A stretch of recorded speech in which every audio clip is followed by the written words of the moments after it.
laisse-moi me dire que c'est cet épais-là qui va décider si je rentre ici. Amenez-en, je suis prêt. Bonne invitation. Par en arrière, trou d'un coup, oui, monsieur.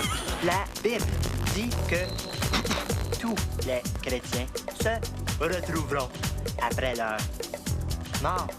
Pardonnez-leur, Seigneur. Ils n'ont pas ce qu'il faut. Vos invités, rockez dans les oreilles!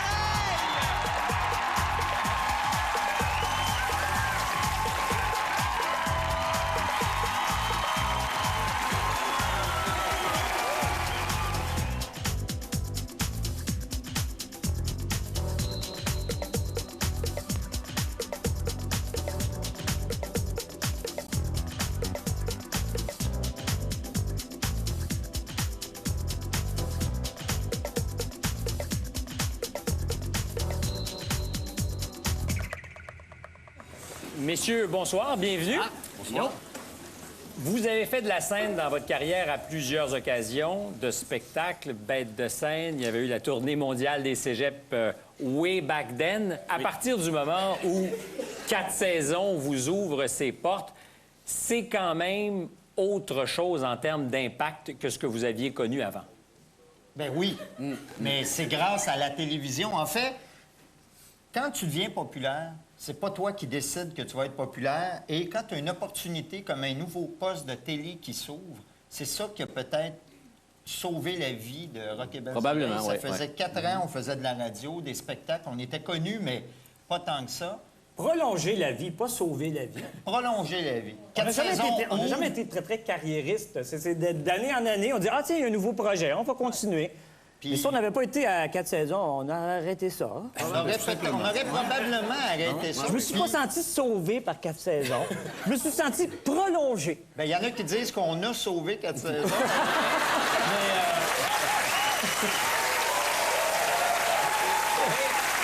Bon prétexte pour débuter là où effectivement cette portion de l'aventure commence, donc sur le toit, là où on vous a vu en début Oui. d'émission à une époque, début de la grande entrevue sur le toit à 4 saisons.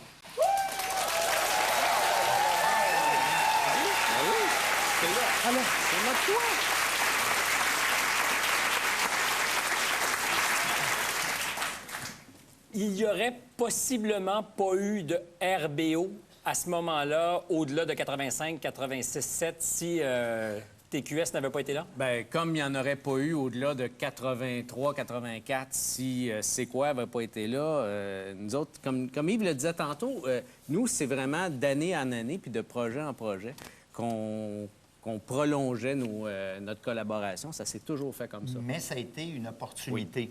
Un poste de TV qui ouvre, tu as un directeur de programme qui a 452 cases à remplir. Guy Fournier nous en a donné une et il y avait tellement d'autres soucis à régler qu'on peut le remercier. Non seulement il a pensé à nous, mais il nous a sacré la paix. Alors, ça a été notre laboratoire. C'est là qu'on a appris notre travail à la télé. On n'avait jamais fait. En fait, quand ils ont commencé à regarder le matériel qu'on faisait à TQS... Il était trop Il était trop tard. Parce qu'il Le mal était fait. il disait, cette blague-là, ça n'a pas d'allure que ça soit diffusé. Mais on disait, il y a 2 mois, on a diffusé encore pire. Mais pourtant, le programme était très clairement annoncé. Je nous renvoie tous, si vous le voulez, à cette espèce de pacte que vous aviez fait avec un dieu quelconque où vous annonciez très clairement vos couleurs. On retourne en arrière un peu. Votre mission, rire du monde. De tout le monde? De tout le monde. Vas-tu pouvoir rire du réseau 4 saisons? Minute. Oui. Vous devrez rire aussi des imbéciles, des fendants, des faibles, des nabots, et pire encore. C'est-tu fini? Non, c'est pas fini! Mais je le disais, le contrat était très explicite quand on voit ce que vous annonciez. Est-ce que vous pensez que 4 saisons le mesuraient? Dans quoi ils s'embarquaient quand ils vous ont embauché? Je ne crois pas, non.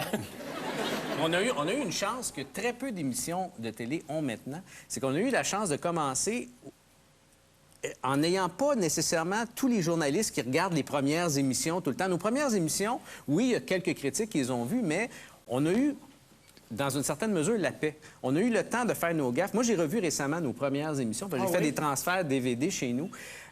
C'était pas si génial que ça, m'a dit. Il y a quelques sketchs dont on se rappelle, mais ça a pris au moins, je dirais, 3 mois avant qu'on pogne vraiment notre vitesse.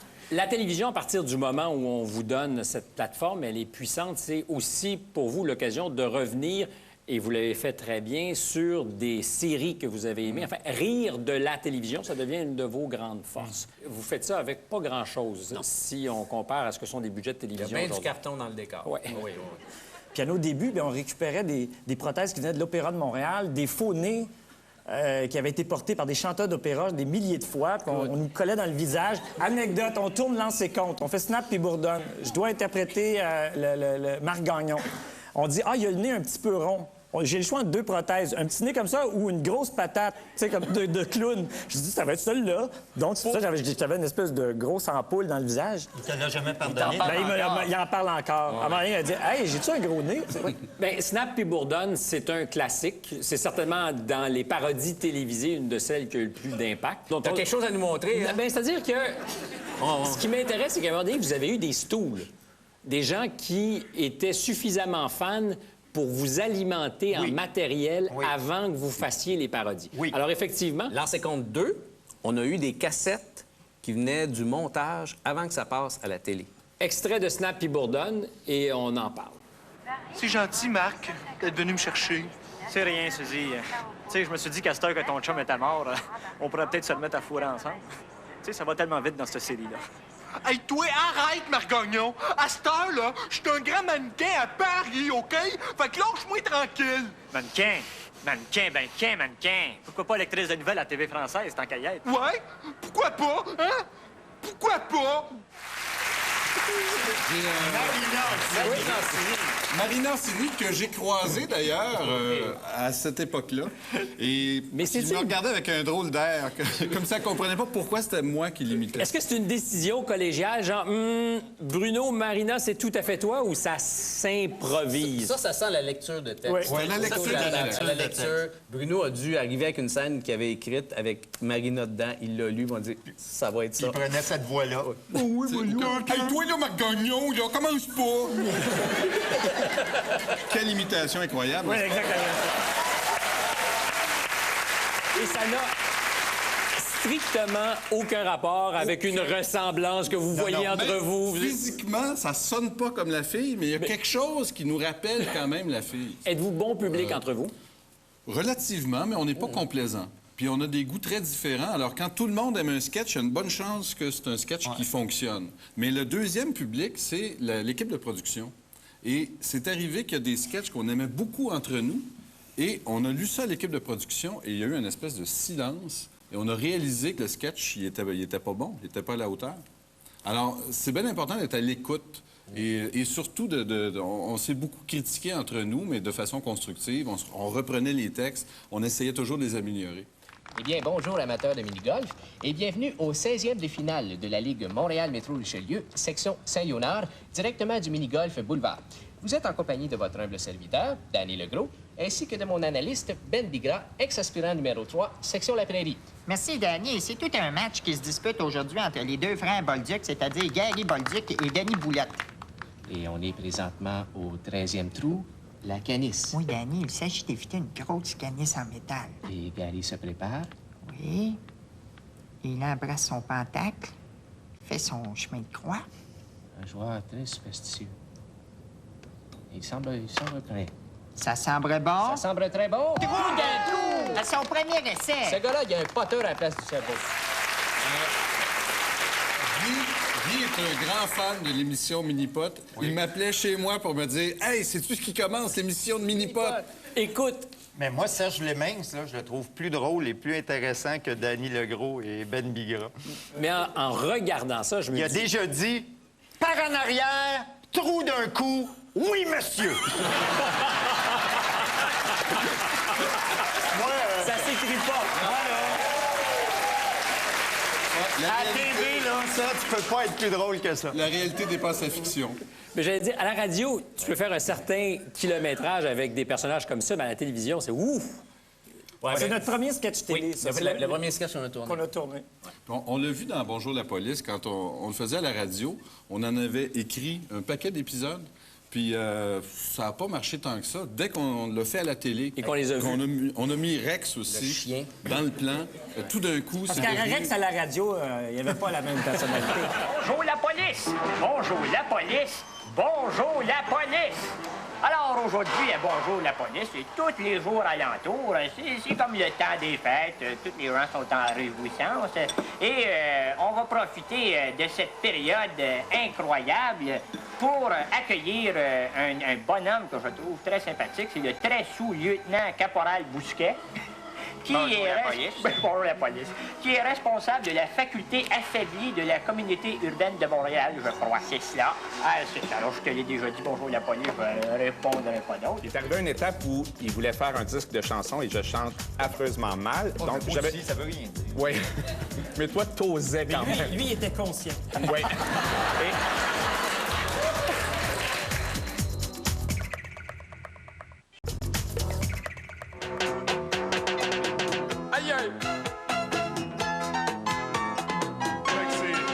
Si vous rencontrez la drogue par hasard, vous la saluerez de ma part. Contre la drogue, j'ai gagné le combat. Elle ne pullule plus en moi. Drogue, oui, oui, oui, drogue. Non, non, non, drogue. Pourquoi se droguer? Pourquoi se droguer? Fait que c'est-tu comme tous pour un, là? Il y a un nouveau, des nouvelles questions, un nouveau thème? C'est cela. CIBL. CIBL. En fait, même avant CIBL, c'est l'université où vous allez tous vous rencontrer. L'UQAM, et si je ne me trompe pas, et tu me diras que je me trompe pas, dans vos deux cas, André et Yves, c'est grâce à Guy, en particulier, que vous trouvez une place dans le département de communication. Bien, c'était qu'en communication, c'était contingenté. Il fallait choisir 100 élèves par année. Et il y avait des comités de sélection composés de professeurs et d'étudiants. D'ailleurs, Bruno était sur ces comités-là. Aussi? Moi aussi. Donc, vous êtes les deux grands de la classe. Oui, en nous, fait, on par était rapport... les deux, oui. Et moi, par hasard, j'ai reçu en audition, en entrevue, André et Yves. Guy, il faut se rappeler de quoi il avait l'air en 1981. Rappelle-nous, on l'a pas fréquenté. Premièrement, il était beaucoup plus mince que ça. Il avait les cheveux dans les airs, et si ma mémoire est bonne, t'avais pas de dents, ou à peu près pas. Tu venais de te faire opérer. Oui, je m'étais fait opérer, ça. Fait que moi, je rentre dans le local pour passer mon entrevue, pour être admis à l'université, et la première affaire qui m'a traversé l'esprit quand je l'ai vu, c'est « Viens pour me dire que c'est cet épais-là qui va décider si je rentre ici. » Ça a vraiment été ça. Première réaction.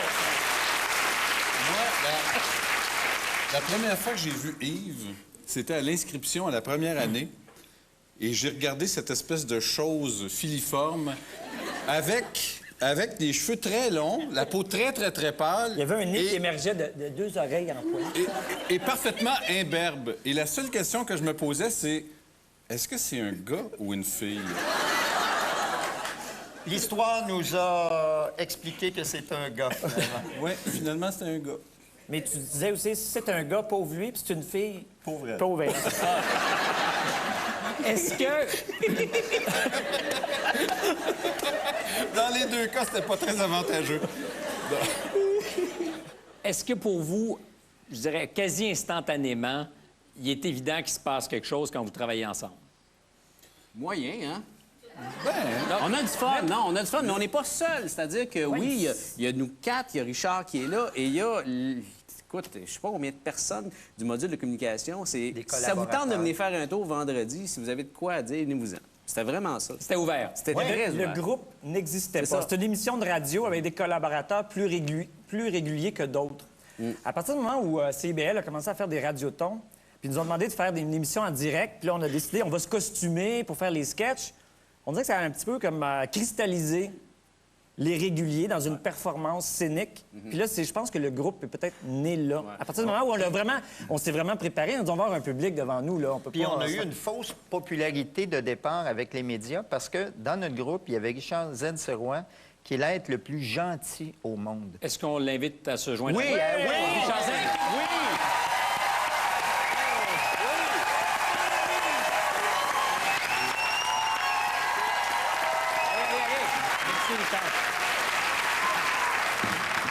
t'es pas un peu comme le coach de l'équipe, d'une certaine façon? C'est qu'à quelque part, une émission de radio, généralement, ça prend un animateur. C'était mon rôle. Et je savais pas toujours ce qu'eux allaient faire. Donc, straight man. Exactement. Mais avec une formidable capacité d'écoute, puis un sens de l'humour incroyable, la seule chose que tu n'aimais pas, c'est la controverse. Là-dessus... Et chanter. Le gars, il est dans Rock et Belles Oreilles, mais il n'aime pas la controverse. Mais c'est dit... Il y a eu un ulcère à 26 ans. Non, mais j'essayais de tamiser les choses, de dire, les gars, ça se fait pas. Puis il disait, on le fait pareil. OK. J'étais quand même facile à convaincre. C'est possible de les arrêter quand ils ont une idée en tête?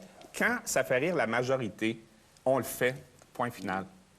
Tu sais, notre premier public, c'était nous. De toute façon, il n'y avait personne autour. Alors, quand ça nous faisait rire, on le faisait. Parce que ces jours-ci, on célèbre beaucoup les bons coups de RBO, le talent et le génie de cette bande de fous. Mais il faut aussi rappeler qu'il y en a eu de très mauvais.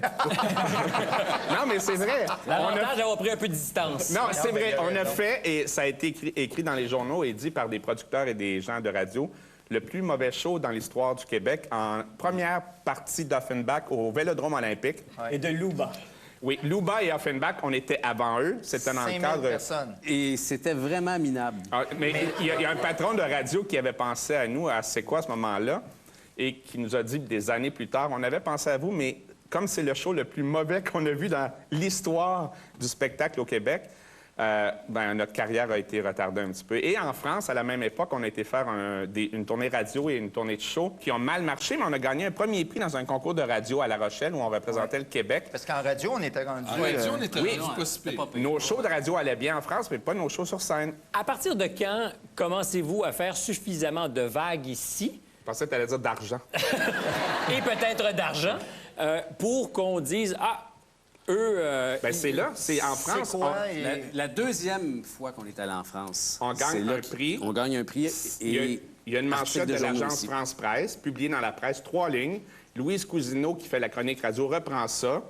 Et les gens de C'est quoi, à ce moment-là, sont intéressés.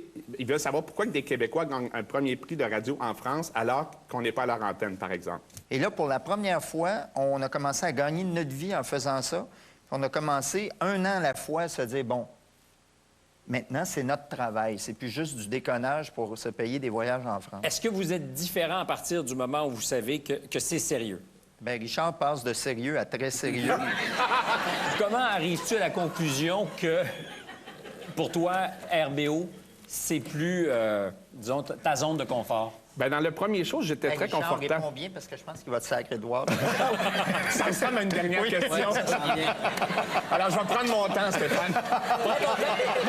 Écoute, non, Si je veux qu'on me garde au montage un peu, je pense que... je fais une proposition à ce moment-là. Voyons la version RBO de ton départ et dis-moi si c'est conforme à la réalité, puisqu'on a vu comment on t'a annoncé que tu allais quitter l'équipe Ouais, dans on l'a RBO. vu, je pense. On regarde.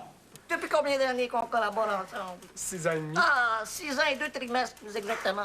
Justement, j'ai avec moi le bilan financier. C'est extraordinaire. Tu sais, la compagnie s'en va là, sur un nouvel essor. Il y a des horizons qui s'ouvrent.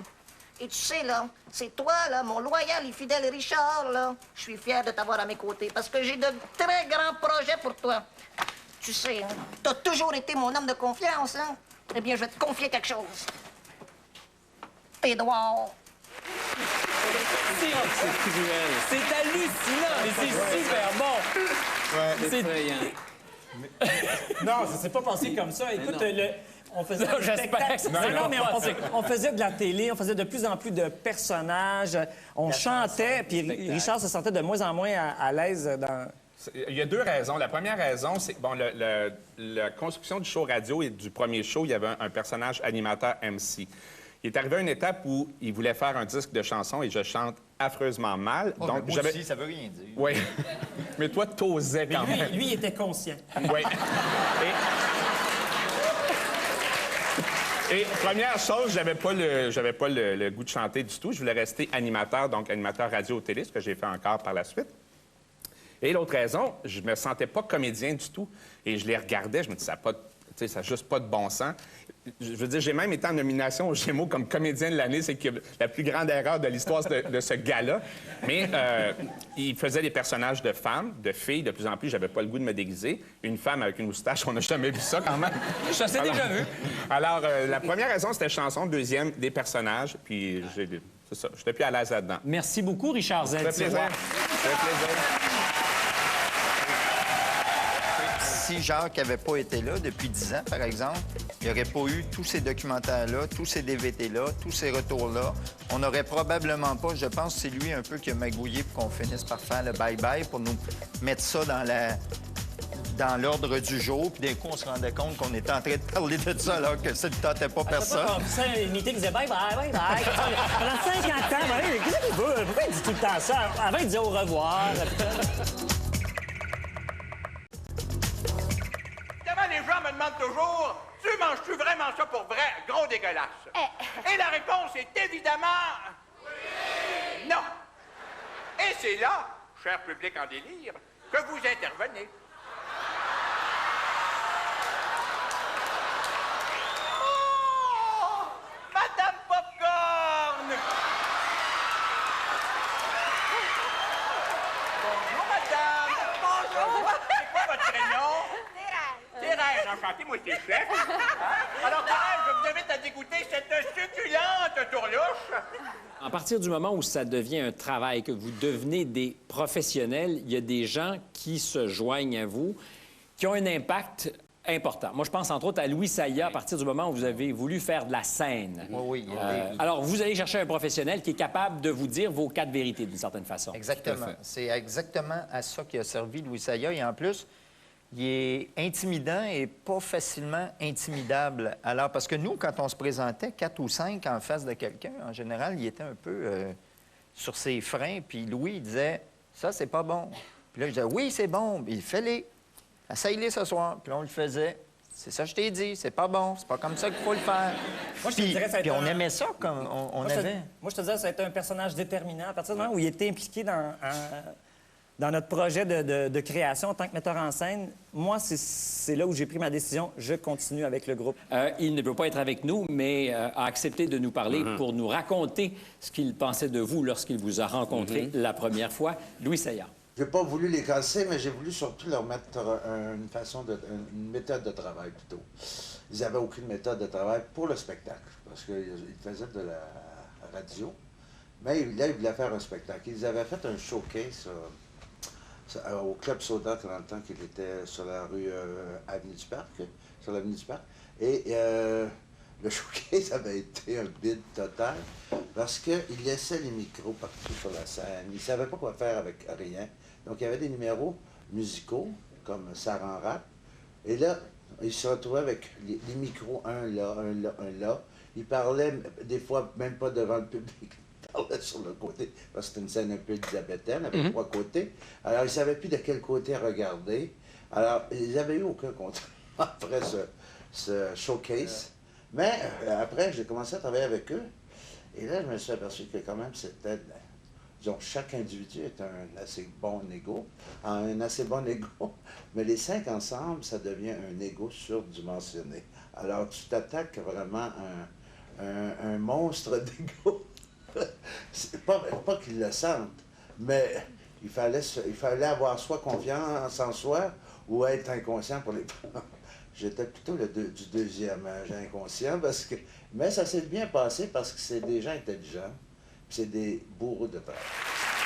Il me parlait du sketch de Polytechnique que vous faisiez, mais loin de Montréal, et que finalement, il a réussi à vous convaincre d'abandonner, genre à Saint-Jérôme, qu'il ne voulait pas... On se rapprochait de Montréal dangereusement. Oui, et évidemment, c'était lié aux événements tragiques de Polytechnique. Oui, parce que nous, on couvrait l'actualité. Quand on faisait des sketchs, quand on écrivait, on était inspirés pas juste par la télévision, par notre actualité. Nous autres, on disait, on ne peut pas faire un sketch, on ne peut pas faire un show d'RBO si on ne parle pas de Polytechnique. C'est un événement, bon, tout ça, oui. Et ce qu'on dit, c'était quoi? Est-ce que j'imagine qu'il faut dire ce que c'était? Non, mais je m'en rappelle même plus, OK, moi. c'était Chantal qui arrivait sur scène avec C'était-tu une armure ou une affaire de même? Elle était padée, avec une sorte de protection. C'était... Et là, elle disait « Bonjour, je suis une étudiante de Polytechnique ». Puis elle repartait. Je pense que c'était tout. Il n'y avait pas de texte. C'était un enfant qui faisait comme un gros un gros fret. malaise. Mais... Et vous n'aviez pas peur de ça, vous? Ben non, mais c'est que moi, je l'aimais, le malaise. Puis même Chantal, elle l'aimait, ce malaise-là. Les femmes avaient peur. Ben c'est ça, c'était pas pour rire de ce qui est arrivé, c'était pour dire... Est-ce qu'une femme est obligée de s'habiller de même pour aller à l'école? C'était ça, finalement. C'était ça, le message, mais... Ouais, c'est ça. Qui est en mesure de vous dire ce qui est, disons, acceptable de ce qui ne l'est pas? Par exemple, Louis Saya, est-ce que c'est un des premiers à être capable de dire « Un instant, les gars, ça marche, ça marche pas? » Ben non, oui. C'était peut-être pas sur les sujets, c'était la façon de le livrer, je te dirais. Bien, puis je dirais que notre autre objecteur de conscience, c'est notre gérant, c'est Jacques Caprimo. Est-ce qu'on l'appelle? Appelons-le! Appelons-le Jacques Caprimo.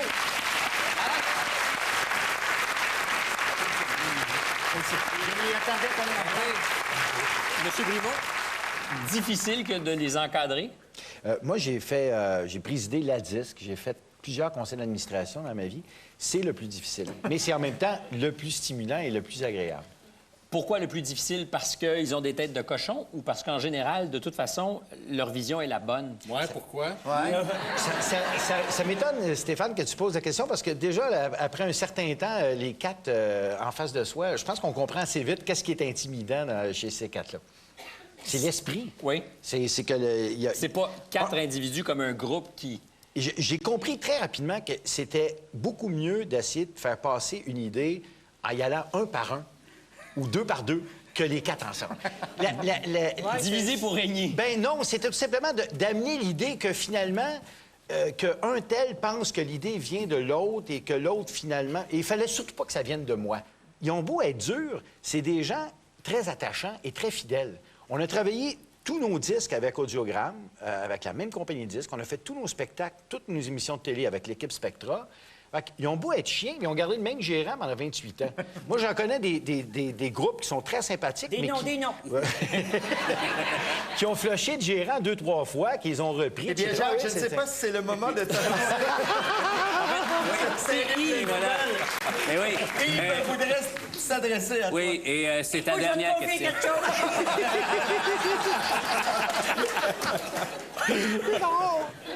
Est-ce qu'on peut parler, dans le cas de Jacques, comme je dirais, du Beatle qu'on ne voit pas, de l'homme de l'ombre qui fait le groupe quand même? On sort de la télé. On a une offre pour faire une autre année de télé, puis nous, on décide de faire un disque de chansons, qui est la chose la plus absurde et la moins payante au monde. Et Jacques, il a essayé un petit peu de nous convaincre en nous disant « ça n'a pas d'allure, on a vraiment une offre pour faire une autre année de télé, puis ça serait le fun, puis il faut arrêter pendant 6 mois pour faire un disque, et puis ça va coûter tant, puis on récupérera pas cet investissement-là. » Il nous a entièrement supportés dans ce projet de fou-là, puis c'est un projet complètement absurde. Puis Jacques était là pour nous, puis il a embarqué dans notre projet, puis... Il y a une chose à propos de Jacques.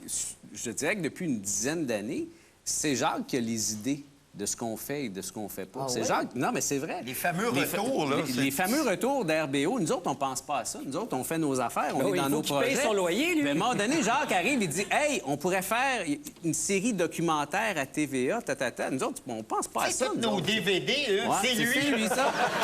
C'est lui.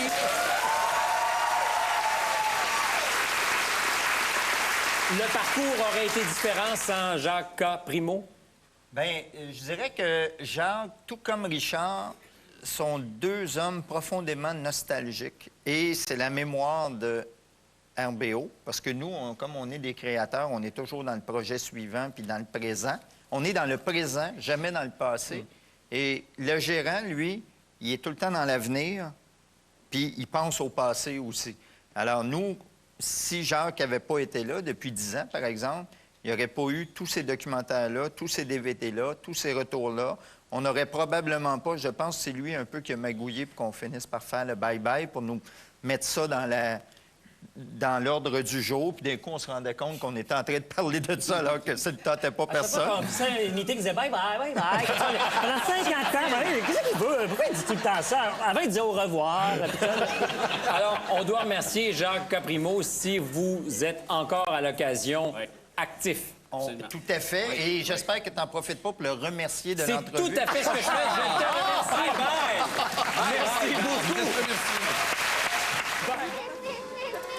C'est papa, c'est papa. Papa, on mange la fondue.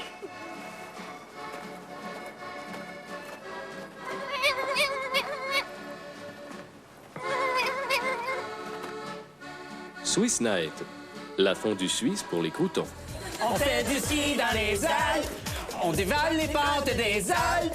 C'est du ski alpin, alpin, alpin.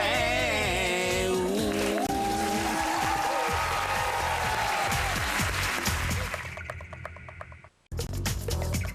Chaque année sur la rue Saint-Laurent, j'ai marché jusqu'à temps que j'arrive à une place qui vend la crème à glace. La fille au comptoir voulait rien savoir, les deux mains dans les poches, les lunettes puis des broches. En petit vous savez. Cabot sans sourire, à maganer, avaler, maganer. J'ai dit, je veux pas trois sundaes, du caramel et de la crème fouettée. Avec ce c'est cerise, je m'appelle Maurice, je suis une police. Elle a pris ma commande, rajouté des amandes, puis c'est là qu'elle m'a dit, devant tous mes amis, elle a dit. Rappelle-moi donc, c'est quoi? Rappelle-moi donc, c'est quoi ton joli nom? Vous produisez ce clip avec des peanuts, littéralement. Pour l'émission de Donald Lautrec, oui. Mais on parle de quelques centaines ou quelques milliers de dollars à peine que vous réunissez pour faire ce premier clip. Oui, mais il a fallu produire la chanson avant que personne ne voulait produire. On est rentré en studio, puis ça avait coûté plusieurs milliers de dollars de nos poches. Personne n'y croyait. Personne ne croyait au projet musical d'RBO. Pas du tout. Ben ni au projet télé, même au départ. Je veux dire... Le portrait du monde de l'humour à ce moment-là est très différent de maintenant. Il n'y avait pas d'industrie de l'humour. Et là, de dire, on va faire une chanson humoristique, ça va jouer à la radio, là, ça menait à rien. Là, ça commence à être irréel un peu. Mais le vidéoclip, effectivement, nous a beaucoup aidé parce que le vidéoclip devient une carte de visite, devient effectivement comme un sketch que tu peux repasser, que tu peux revoir, qui passait à différents moments. Donc, ça a été notre première carte de visite, ça rend rare. Et ça ne peut qu'être une surprise parce que dans les faits, vous vous retrouvez au camp de base, si tu veux, Yves, mais en tout cas, vous déplacez, vous passez devant des chansons rock ou autres, et c'est une chanson humoristique qui, à un moment donné, se retrouve au sommet des palmarès. Oui, mais tant mieux pour nous. Mais nous, notre but, c'était pas de devenir des rockstars, mais c'était d'utiliser la musique pour continuer à faire de l'humour, ce qu'on aimait faire. Et ça peut être rudement efficace, la chanson. Moi, je pense en particulier à ce que vous soulevez de Tempête avec I Want to Pong. Pour mémoire, on écoute I Want to Pong.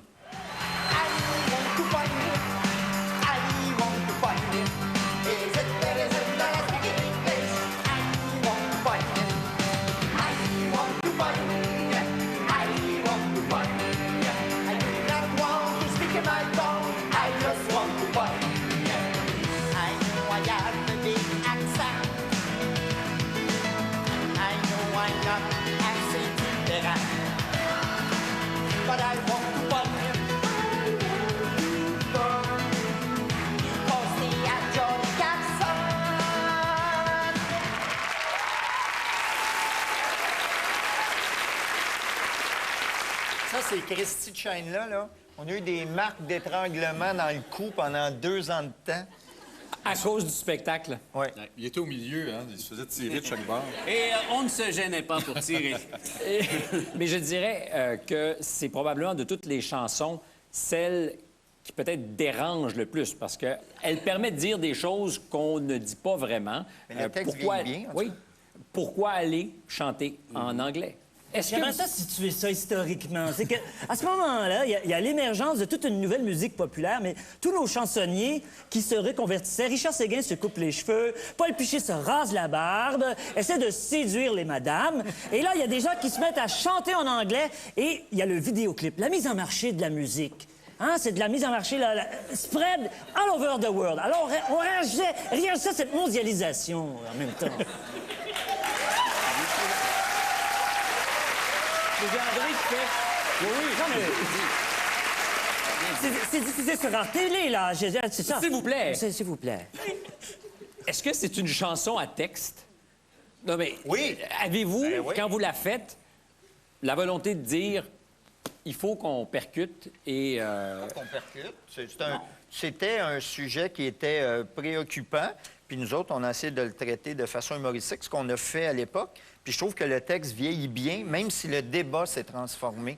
Mais... Ça reste encore préoccupant. Mais toutes les chansons de cet album-là, l'album « C'est pourquoi chanter », tous les textes ont été vraiment travaillés très, très fort. Je me souviens, il y avait des sessions, on s'assoyait avec une chanson, puis là, bon, ligne par ligne, on essaie de trouver mieux. Ce mot-là, on a vraiment travaillé très, très fort sur les textes. Comme Refais-le-le, là. Très fort. Oui, Refais-le-le. Mais le pire, c'est qu'on a travaillé fort sur le texte. On n'est jamais parti d'une volonté de diffuser un message.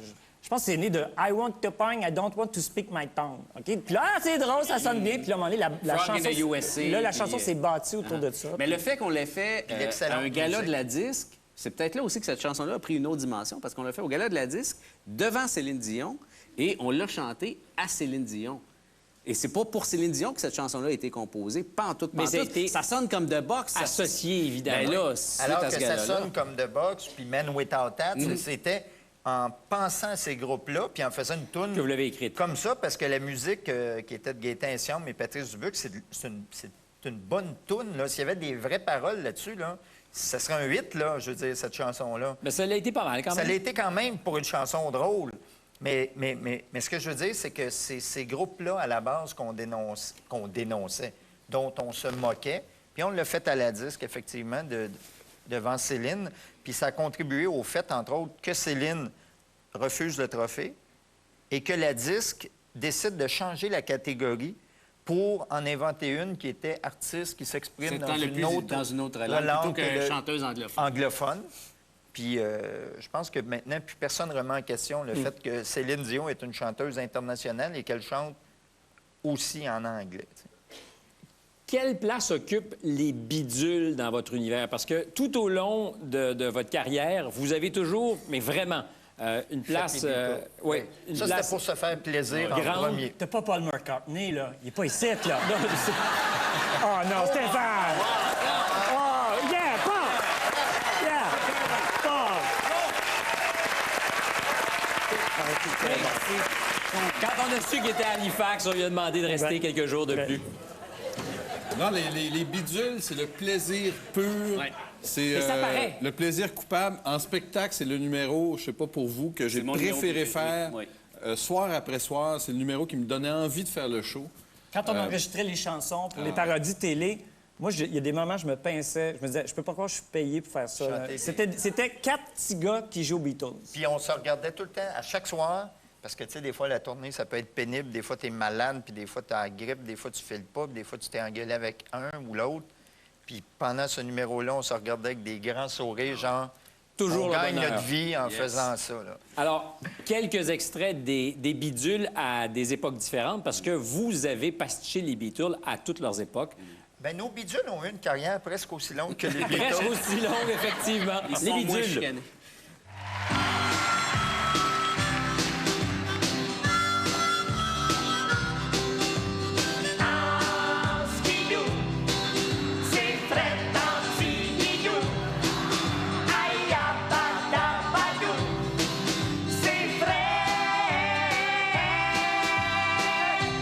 En skidoo,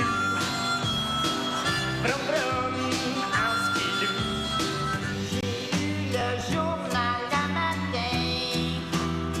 J'ai lu le journal à matin. Un autobus écrapoutit un chien. Il a mouru. Il y a ma moustache qui tient pas bien.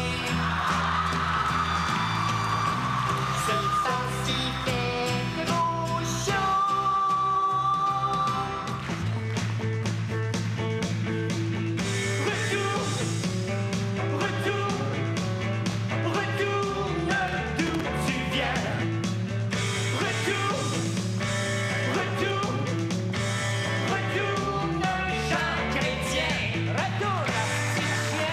C'était pour vous faire plaisir et ça a toujours été vrai. Écoute, on l'a commencé, la première fois, c'était à la télé, dans notre série de télé. Et je me rappelle que, parce qu'on avait des budgets très, très serrés, à un moment donné, la directrice de production arrive et dit « Le numéro des bidules, on peut pas le faire. On n'a pas les moyens, puis il faut couper, c'est ça qu'on coupe. » Puis là, je me souviens, on était dans son bureau, excuse, parce que le drum est déjà commandé, puis la pastille est construite. Oui, mais il faut couper. Non, regarde, on le fait. On a coupé autre chose pour pouvoir le faire. Avoir le plaisir de faire ça. On a eu du fun. Puis la réunion d'ensuite, la réunion de brainstorming, on dit, on en trouve-tu d'autres? Et à chaque fois, c'était... Parce qu'ils en ont fait pas mal, les Tony Beatles, tu sais. C'était... On essaye encore, puis on a trouvé, je sais pas pendant combien de temps. On a fait en Suisse, on a fait Elbe, qui est devenu Alpes en Suisse. Écoute, On fait du ski dans les Alpes, on dévale les pentes des Alpes. C'est du ski alpin, alpin, alpin. Ouh.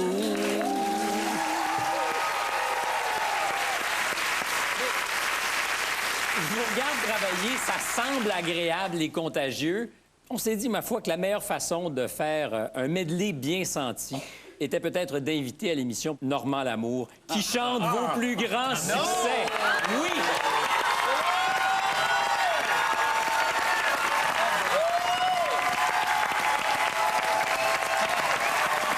I'm got to be the number one. Do it to me.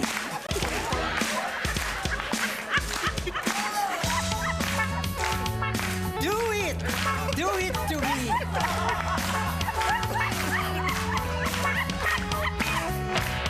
Ce besoin de boire.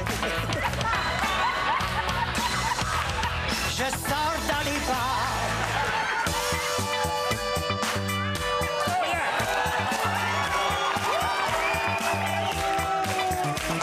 Bonjour, c'est encore vous, tout gentil toutou. Je veux parler de Rex, de moi et du sergent Bigra. On est pas mal tanné de se faire écœurer. Ah oui, effectivement, on est victime de harcèlement. Ce n'est pas que l'on se plaigne de se faire traiter de mangeux de beigne, de peu de porc, de gros chiens sales, au caractère un peu brutal.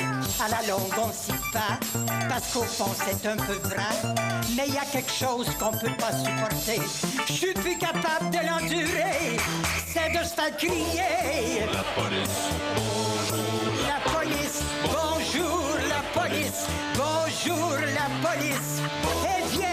Et vieille, bonjour, la police, bonjour, la police.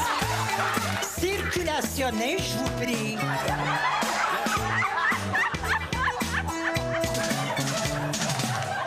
Sur une vieille Duster, un sabot de Denver. Un musicien du métro qui ne joue pas faux, ça c'est rare. Rappelle-moi donc, non.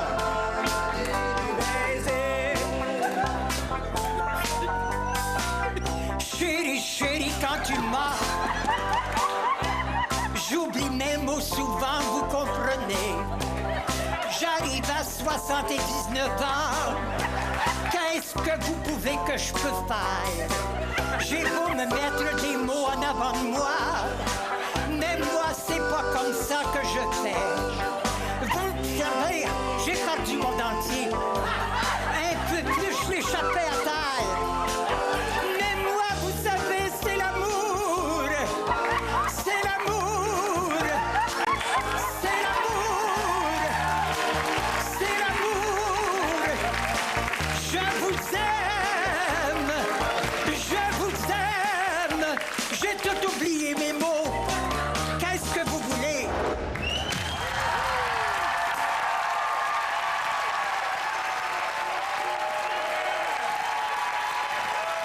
Donc, quand on s'est payé la gueule d'une personnalité, c'était toujours ma vision, la perception que j'avais de la personnalité publique, et non pas de viser l'individu.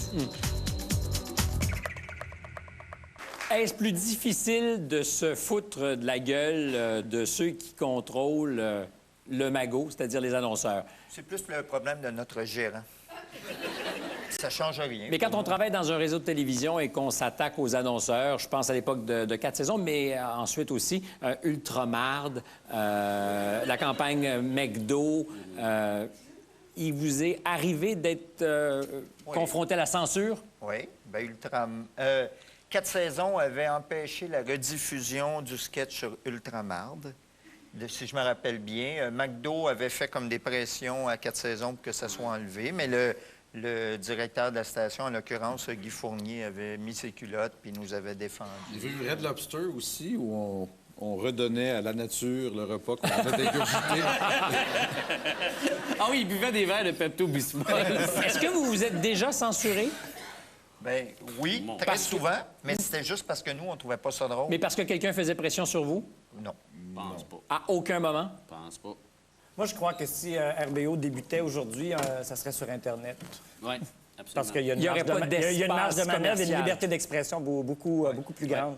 Comment ça se passe avec les personnages, avec vos victimes, c'est-à-dire les gens que vous décidez de caricaturer? Est-ce qu'il y a des choses qui se disaient à l'époque qui se diraient plus aujourd'hui? Parce qu'il y en a certains, ou pour certains, ça a été corrosif. Nous, on a toujours eu un réflexe de téléspectateur ou de spectateur. Donc, quand on s'est payé la gueule d'une personnalité, c'était toujours ma vision, la perception que j'avais de la personnalité publique, et non pas de viser l'individu. Il est arrivé qu'on a eu un certain instinct, on a découvert certaines parties de la vie intime d'un personnage, mais c'était peut-être quelque chose qui émanait de cette personne-là, mais de façon publique. Alors, puis c'est ça, on a ri des gens qu'on adorait. On a fait un gag à un moment donné sur Pierre Flynn, là, justement. Moi, je suis un fan fini du groupe Octobre. Et on a fait un gag tellement chien, là. Puis à un moment donné, moi, je l'avais revu dans un lieu public. Puis là, je dis, tu sais que moi, j'avais tous les albums dans les années 70. Je lui ai un petit peu remonté le moral. Puis c'est comme j'ai dit, c'est de la méchanceté gratuite. Il n'y a aucune cruauté, il n'y a pas de mission secrète. On était payés, là, quand même, mais c'était pas gratuit, on était payés, là. Avez-vous déjà été mal à l'aise face à de vos victimes? Bruno? Non, je me suis parce que tu as interprété certaines féminines en particulier. En fait... Tu as souvent parlé de Marie-Denise Pelletier. Marie-Denise Pelletier, Sonia Benezra. Évidemment... c'est du cas. Regarde, je te propose un court rappel de vos principales victimes. Un autre fleurilège. Mais fais attention, tu pourrais pogner même en pion. Ici Claude Radotte sur Musique Plus. Amenez-en, je suis prêt. Ah oui, empile ça avec tes cochons. Notre gouvernement contient des suppléments à distribuer propices à avaler le reste. Faudrait qu'il faut un café. Fais-toi respecter, Mario. Fais-toi respecter. Je suis très beau. Cardiano, il est dans la merde, mais ça le dérange pas. Eh ben. Oh. Je peux pas toujours avoir une tête en dessous de mon casque. Bienvenue à Sur l'oreiller, une émission en caractère érotique. Évidemment, vous ne pouvez pas faire tous les personnages. Il y avait Chantal Franck qui ajoutait à votre palette. On va en parler de Chantal tantôt? Bon, on peut en parler maintenant et lui demander de se joindre à nous. Oui!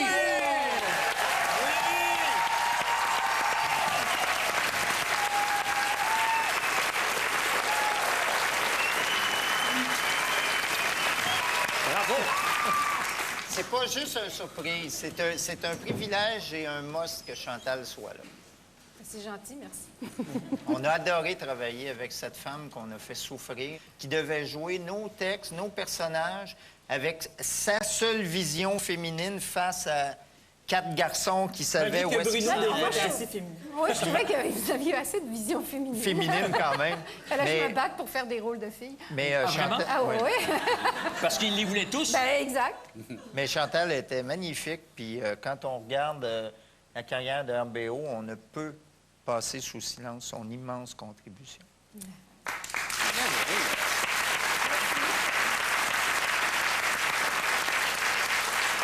Comment te joins-tu au groupe? On s'est croisés à CIBL et puis, ben, comme il disait, ils avaient fait des tentatives orales auprès de plein de femmes à la radio communautaire. Et puis, ils m'ont utilisé oralement, puis ils ont décidé que... Moi, je me souviens de rien, là, mais bon, semble-t-il que je faisais l'affaire. Non, mais Chantal aimait beaucoup. Elle écoutait Rock et Belles Oreilles à CIBL. Et elle avait une voix magnifique. Puis... elle était en studio au début, puis nous autres, on faisait les sketchs, puis on l'entendait rire, on la faisait rire. C'était un plaisir de la faire rire parce qu'elle a un super beau rire.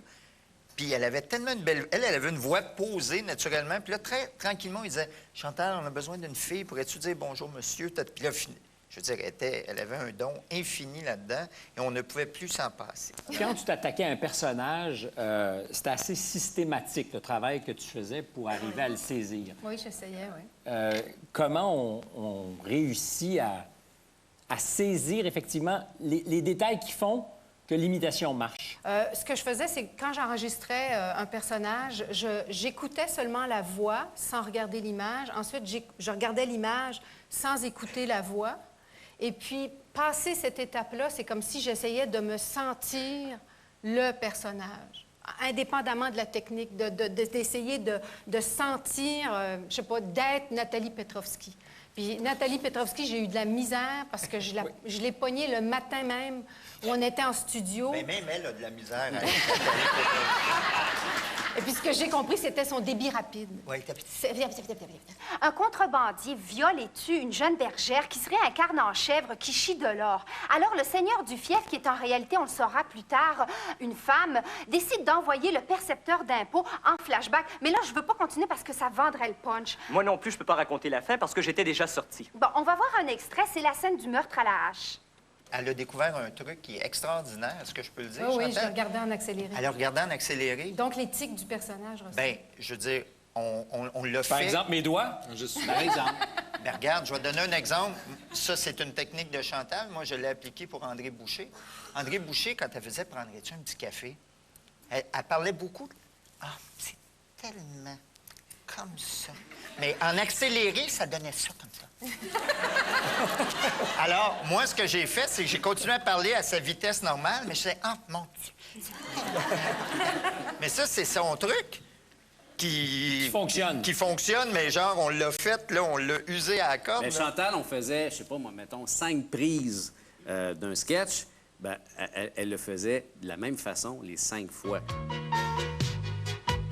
Lucie, prendrais-tu un café? Non, merci. Ça fait 14 que je bois depuis le début de l'émission. En tout cas, j'ai dit à Jean-Paul de s'en aller, que c'était fini, que je préférais vivre seule avec moi-même plutôt que de vivre seule avec lui. Coupé! Puis, est-ce que j'ai bien joué ma scène? Tu sais, je veux pas te chucher. Tu t'exprimes et puis ça, c'est important. Pourquoi toujours performer? Pourquoi toujours calquer le comportement des hommes, typiquement mâles? C'est vrai, ça. Ceci dit, t'étais beau avec. Chantal Frein, merci beaucoup d'être venu nous voir. C'était très sympathique. Chervelle de Vasse. Chervelle de Vasse. Chervelle de Vasse. Chervelle de Vasse. Dans Chonzu. Dans Chonzu. Dans Chonzu.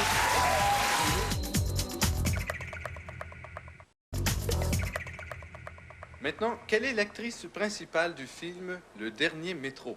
Bouderec. Non, ce n'est pas Bouderec. Métro, c'est Margaret Blaise.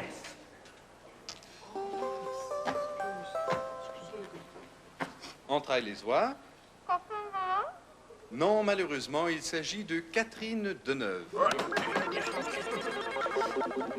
Comment appelle-t-on la chaire d'un recteur d'université? Le rectum. Subtil.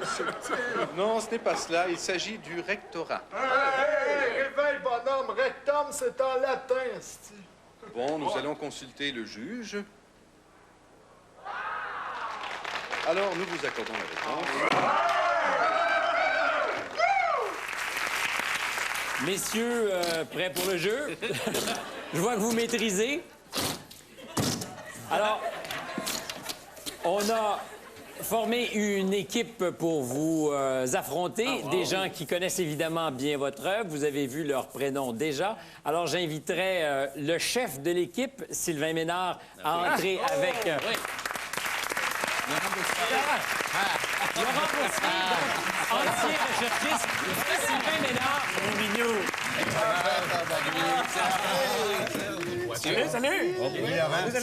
Salut. Vincent, le fils d'André. Qu'est-ce que tu fais là, toi? Il se parlait plus depuis 2 ans. T'as besoin d'argent, quelque chose, c'est quoi, là? Et Serge Lafortune, qui a été technicien pendant combien d'années avec eux? 11 ans. 11 ans. Et qui était là dès le Membre tout début. fondateur. Membre fondateur. Laurent Boursier, qui a été recherchiste longtemps aussi. Et sonorisateur et bruiteur depuis ses... Sylvain, qui a tout fait. J'ai tout fait. Presque. Et Vincent, que André a eu les moyens d'avoir lorsque les cachets ont été à la hauteur. Ouais, c'est ça. Bien, pour avoir Vincent, André a dû être à la hauteur, lui aussi. Alors, les amis, on va valider si oui ou non vous connaissez bien l'œuvre de RBO. On va commencer par un « Donne-moi la réplique ». Est-ce que vos gadgets fonctionnent en haut? Oui. Excellent, excellent, excellent. Alors, le principe est simple. Je vous donne le sketch, un début de réplique et il faut trouver la suite. Alors, si je vous dis, par exemple, dans Bonjour la police. Alors, cette semaine, à Bonjour la police, on va parler de politesse en compagnie du sergent Bigra. La réplique suivante, c'est cela. N'est-ce pas? Alors... C'est cela. Voilà, bien joué. Dans le sketch Mini-Pot, la réplique. Trou d'un coup à son premier essai. Réplique suivante. Birdie. Non? Non, désolé. Droit de réplique. On dirait qu'il y a un Potter à la place du cerveau. Oui!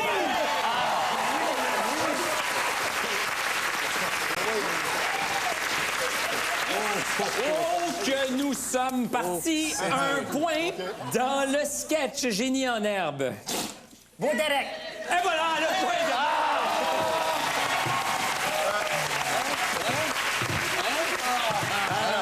C'était évidemment quelle est l'actrice principale du film dernier. C'était Métro. ça ou de la harpe? De la harpe. Dans le sketch Kenny, la réplique. Docteur, ne me dites pas que Kenny va mourir. Il va mourir. Non, c'était pas ça. C'était pas ça. Est-ce que j'ai une meilleure réponse? Malheureusement, non. Oh, qu'il est hot! Bravo! Oui.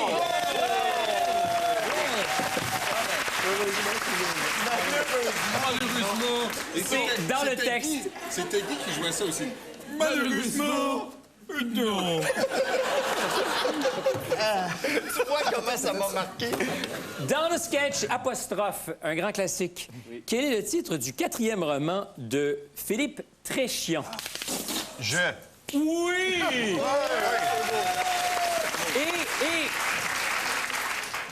Quel est le nom de l'auteur du roman Le 4e Reich? John Parano.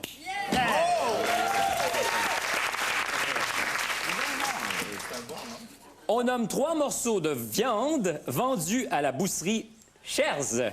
3 morceaux. S'il vous plaît, 3. 3 coupes Du différentes. steak haché, des escalopes et, c'est quoi? des 6 kebabs. Des saucisses? J'acceptais saucisse de 6 pouces, chop de cochon farci, cervelle de vache dans son jus, gosse de cheval salé à la douzaine, cuisse de chevreuil pour méchoui, mais pas ces réponses, malheureusement. Non, faut que tu les prononces comme du monde, là, Stéphane. J'ai jamais entendu ça dans ce sketch-là. Allez, dis-les en Cherz. En Cherz, c'est plus difficile, particulièrement ce soir. La cervelle de vache. Cervelle de vache.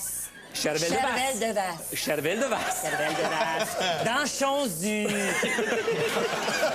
Dans Chonzu. Dans Chonzu. Bel effort, mais trop tard. Pas de point pour UQAM. Pour terminer, un grand classique. Et ça sera, dans ce cas-ci, à celui qui sera le plus rapide. J'ai besoin des 3 ingrédients de l'anti-Palestine. Guy.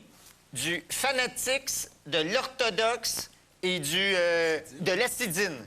Et c'est donc UQAM qui l'emporte! Bravo! Bravo! Vous connaissez votre œuvre. Bravo, entrailles les oies. Merci beaucoup.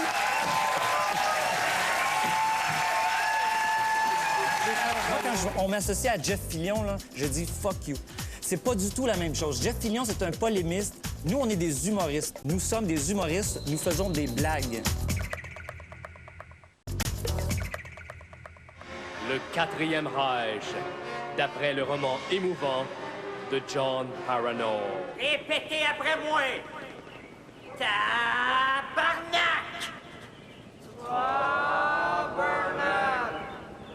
Swing la baquette dans le fond de la boîte à bois.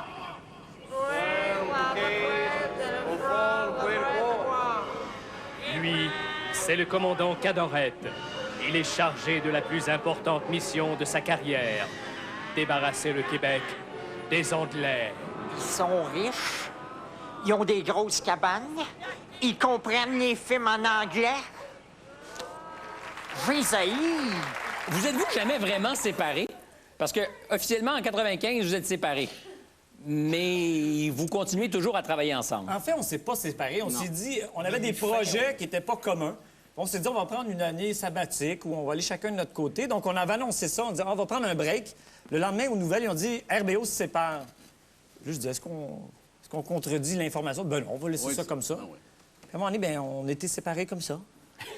C'est une séparation forcée. C'est les médias qui nous ont forcés. Ils nous ont séparés, finalement. Et quand le projet de Bye Bye se présente, est-ce que c'est une bonne nouvelle pour le groupe de se dire, oui, on retourne, on recommence et on refait du RBO? Écoute, c'est drôle parce que quand l'offre est arrivée, parce que c'était ça, finalement, Radio-Canada nous a demandé, nous a offert de faire le Bye Bye.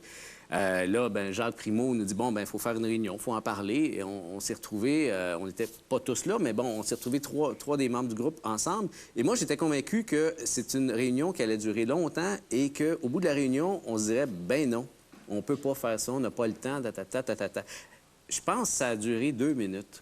Puis ça a été oui. Bien, on s'est dit avant, est-ce qu'on a intérêt à faire ça? Non. Est-ce qu'on risque gros à faire ça? Oui. Est-ce que ça tente de le faire? Oui. Qu'est-ce qu'on risque à faire ça? C'est quoi le risque? Bien, tu t'es séparé depuis de nombreuses années. Les gens ont une image de toi glorieuse et tout ça. Donc, tu t'en vas dans un projet casse-gueule. Tu sais que tout le monde va regarder cette émission-là. Autant les gens qui t'apprécient que ceux qui ont juste le goût de te lancer une tomate par la tête. Donc, c'est un... Ben oui. Et l'affaire qu'il faut dire, c'est niaiseux, mais nos sketchs plates, là, ça fait longtemps qu'il y a du monde qui les a vus. On les montre pas, nos sketchs plates. Il n'existe plus, nos sketchs plates. Tu comprends? Ils disparaissent de la mémoire. Ils disparaissent de la mémoire. Mais ils sont... On a encore des sketchs plates à écrire. Mais Parce que c'est pas une science exacte. Ben non, c'est pas une science exacte. On t'en promet des sketchs plates. Tu vas en avoir. Avec plaisir. Moi, ce que je vous propose, c'est d'en écouter un qui ne l'était pas et qui est un vrai bijou. Je sais pas si vous en êtes fiers, mais je retiens des 2 Bye Bye Héroutiville. Il vous a permis de dire certaines choses et il était drôle. Héroutiville. À Héroutiville, vaut mieux ne pas s'y attarder. On n'en veut pas de votre argent. Allez-vous-en chez vous. Vous êtes tous racistes dans ce village. Nous autres, des racistes? Jamais de la vie, monsieur. Fait qu'embarque dans ta bombe ambulante, là, puis va te faire exploser ailleurs. Oui, monsieur. C'est pas un étrange qui va venir changer nos habitudes à moi, ma sœur, puis nos enfants. Héroutiville, bientôt près de chez vous. OK, là!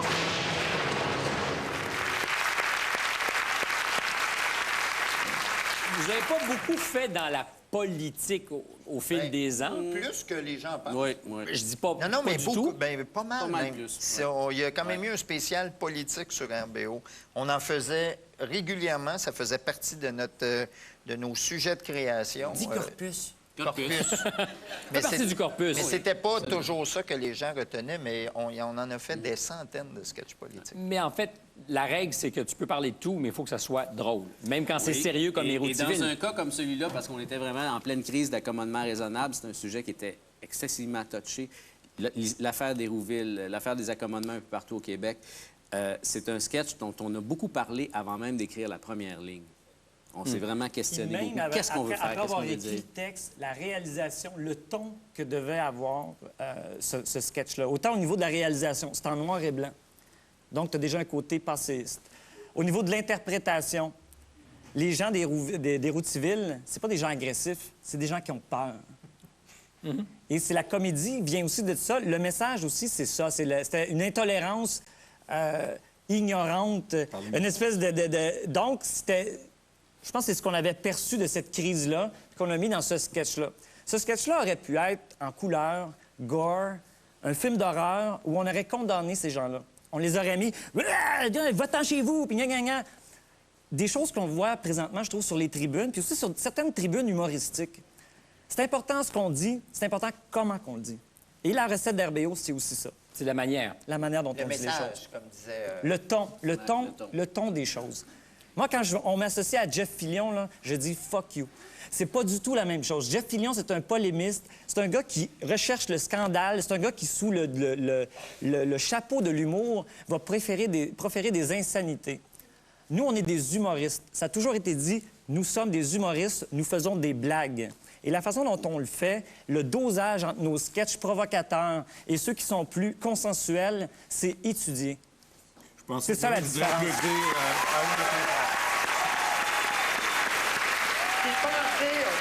Ça, mais... Peux-tu en avoir un peu? Oui. Ça a l'air bon.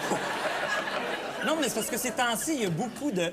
J'entends ça souvent. Ah, RBO, il s'en permettait, puis il disait des conneries. On a toujours été soucieux du dosage de notre humour. Même à l'époque de CIBL, même à l'époque de la radio, Guy faisait des feuilles de route. Déjà, c'était étudié. En 84, on disait, OK, ça, on est un petit peu trop scatologique pendant un bout. Mais on va mettre un sketch un peu plus bon enfant. On va mettre un côté slow-mo. Là, il y a des gags chiens. Il fallait calibrer. Ben oui. Okay, C'était calibré. Donc, pour l'instant, aucun projet à l'horizon. Non, sinon... Ben oui, on se dit, oui, on a des projets. Yves nous a trouvé un emploi, nous a trouvé un petit emploi dans son film. Dans son film. On tourne la semaine prochaine. Et RBO, c'est en veilleuse, mais vous ne savez pas quand le prochain projet va se dessiner. RBO est toujours en veilleuse, mais c'est nous autres qui tient la switch. RBO veille toujours. Et c'est une mère veilleuse.